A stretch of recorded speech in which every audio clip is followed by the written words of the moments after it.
ଆଜି ଲଘୁଚାପ ପ୍ରଭାବରେ ଝାରସୁଗୁଡ଼ା, ଯାଜପୁର, ଦେବଗଡ଼, କେନ୍ଦୁଝର, ବାଲେଶ୍ୱର ଏବଂ ସମ୍ବଲପୁର ଜିଲ୍ଲାର ବିଭିନ୍ନ ଅଞ୍ଚଳରେ ପ୍ରବଳରୁ ଅତି ପ୍ରବଳ ବର୍ଷା ହୋଇଛି।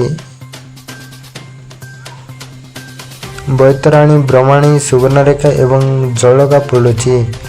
ଲଘୁଚାପ ଝାଡ଼ଖଣ୍ଡ ଏବଂ ଛତିଶଗଡ଼ ଗତି କରିବା ସହିତ ମହାନଦୀ ଉପରମୁଣ୍ଡରେ ବର୍ଷା କାରଣରୁ ହୀରାକୁଦ ଜଳ ଭଣ୍ଡାରକୁ ପ୍ରବଳ ଜଳ ପ୍ରବେଶ କରୁଛି। ଏବେ 16ଟି ଫାଟକ ଦେଇ ହୀରାକୁଦ ଜଳ ଭଣ୍ଡାରକୁ ଜଳ ନିଷ୍କାସିତ ହେଉଛି। ମହାନଦୀ ଜଳସ୍ତର ବଢ଼ିବା ସମ୍ଭାବନା ରହିଛି। ଫଳରେ ଏନେଇ ନଦୀକୂଳ ଜିଲ୍ଲାଗୁଡ଼ିକୁ ସତର୍କ ରହିବାକୁ ସ୍ୱତନ୍ତ୍ର ରିଲିଫ୍ କମିଶନର କାର୍ଯ୍ୟାଳୟରୁ ପରାମର୍ଶ ଦିଆଯାଇଛି। ମହାନଦୀର ଉପରମୁଣ୍ଡରେ ଥିବା ଛତିଶଗଡ଼ ଓ ମଧ୍ୟପ୍ରଦେଶରେ ଲଘୁଚାପ ଥିବାରୁ ଅଧିକ ବର୍ଷା ହେବ। ପାଣିପାଗ ବିଭାଗ ପକ୍ଷରୁ ପୂର୍ବାନୁମାନ କରାଯାଇଛି। ଫଳରେ ମହାନଦୀରେ ବନ୍ୟା ଆସିପାରେ ବୋଲି ଆଶଙ୍କା ପ୍ରକାଶ ପାଇଛି। ଅନ୍ୟ ପକ୍ଷରେ ବୈତରଣୀ ଓ ବ୍ରହ୍ମଣୀ କାରଣରୁ ଯାଜପୁର ଓ ଭଦ୍ରକରେ ଦ୍ୱିତୀୟବାର ଏବଂ ସୁବର୍ଣ୍ଣରେଖା ଜଳକା ବଢ଼ୁଥିବାରୁ ଉତ୍ତର ବାଲେଶ୍ୱରରେ ନବମ ଥର ବନ୍ୟା ଆସିବା ଆଶଙ୍କା ରହିଛି। ଗତ 24 ଘଣ୍ଟା ମଧ୍ୟରେ ଝାରସୁଗୁଡ଼ାର ଲଇକେରାରେ ସର୍ବାଧିକ 212.2 ମିଲିମିଟର ବର୍ଷା ହୋଇଛି।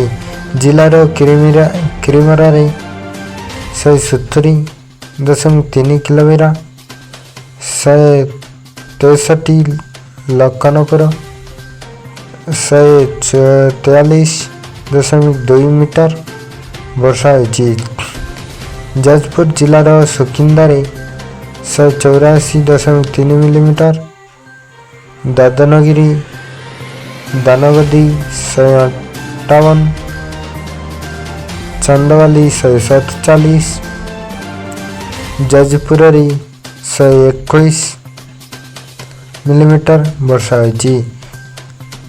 ତା ସଙ୍ଗେ ସଙ୍ଗେ ଦେବଗଡ଼ରେ 145, କେନ୍ଦୁଝରରେ 131.8, ବାଲେଶ୍ୱର ଜିଲ୍ଲାର ଗୋବିନ୍ଦପୁର 115 ଏବଂ ସମ୍ବଲପୁର ଜିଲ୍ଲାର କୁଚିଣ୍ଡାରେ 114 ମିଲିମିଟର ବର୍ଷା ହେଉଛି।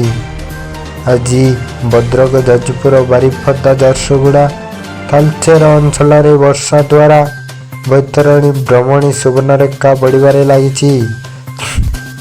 ବୈତରଣୀ ଜଳସ୍ତର ଆକୁଆପଦାରେ ବିପଦ ସଂକେତ ଉପରେ, ଆନନ୍ଦପୁରରେ ବିପଦ ସଂକେତ ନିକଟତର ହୋଇଛି।